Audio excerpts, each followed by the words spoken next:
Assalamualaikum warahmatullahi wabarakatuh. Halo teman-teman, di sini saya mau membagikan beberapa tips untuk hari kita supaya lebih produktif.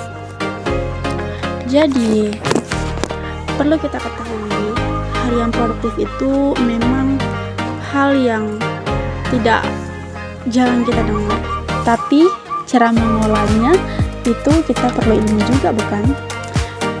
Di sini saya akan membahas 10 cara supaya hari kita itu produktif. Nah, yang pertama, buatlah daftar tugas harian. Jadi, teman-teman tentukan apa yang perlu teman-teman itu selesaikan setiap hari dan yang teman-teman prioritaskan tentunya. Dan buatlah daftar tugas yang harus diselesaikan. Yang kedua, tetapkan tujuan yang jelas. Jadi teman-teman itu harus menentukan tujuan jangka pendek dan jangka panjang. Kalaupun ada jangka menengah itu, silakan teman-teman atur. Nah, serta rencanakan langkah-langkah yang diperlukan untuk mencapainya. Yang ketiga, atur jadwal yang efisien. Tentukan jadwal kerja yang sesuai dengan waktu produktif Anda. Dan sisihkan waktu untuk istirahat agar tetap segar. Yang keempat, kurangi gangguan. Jadi, gangguan ini berupa hal-hal yang mudah saja teman-teman. Yang pertama, misalkan saja handphone yang selalu setiap saat di genggaman kita. Ketika sudah mulai beraktivitas, alangkah baiknya kita menghindari handphone supaya tidak mengganggu konsentrasi. Yang kelima, tetapkan batas waktu. Jadi teman-teman harus tetapkan batas waktu untuk menyelesaikan setiap tugas agar lebih fokus dan efisien. Yang keenam, evaluasi dan refleksi. Nah, evaluasi dan refleksi ini kita harus tinjau kembali aktivitas harian yang teman-teman atau saya untuk melihat apa yang berhasil dan apa yang perlu ditinggalkan.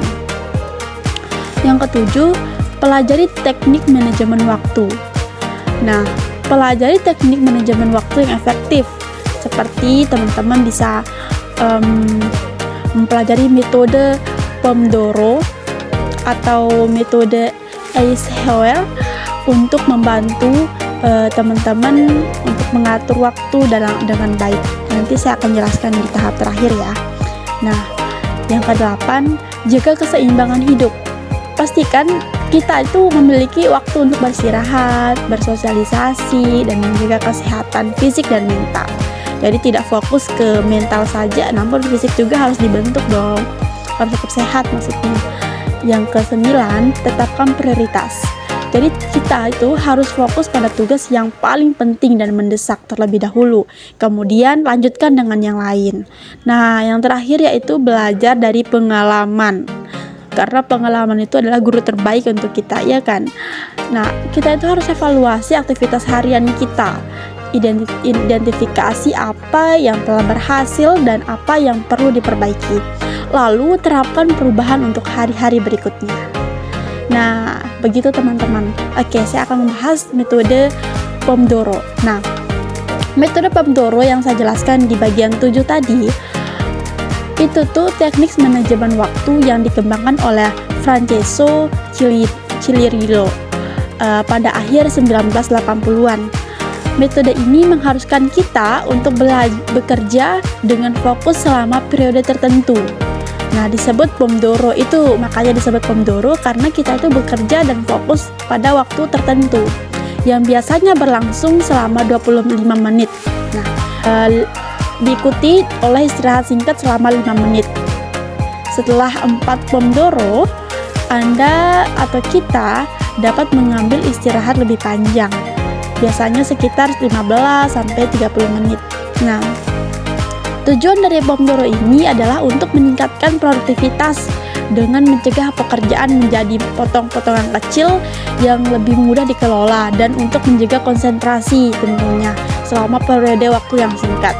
Metode ini membantu untuk mengurangi kelelahan dan kebosanan yang dapat terjadi saat bekerja terus-menerus tanpa istirahat.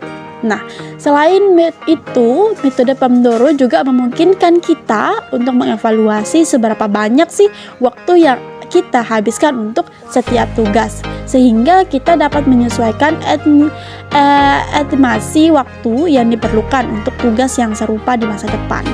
Nah, metode ini dapat diterapkan dalam berbagai bidang, dari studi hingga pekerjaan kantor, dan telah terbukti efektif bagi orang yang meningkatkan produktivitas dan konsentrasi. Contohnya saja seperti membaca buku ya teman-teman. Kalaupun kita itu kurang dalam membaca buku, ini kita bisa latih dengan kekurangan kita membaca buku dengan metode Pomodoro ini. Nah, dan setiap tugas-tugas itu pun bisa kita pakai metode Pomodoro ini teman-teman. Oke, untuk sesi selanjutnya teman-teman mau dengar apa sih? Coba deh tulis di kolom komentar kira-kira apa yang mau dibahas.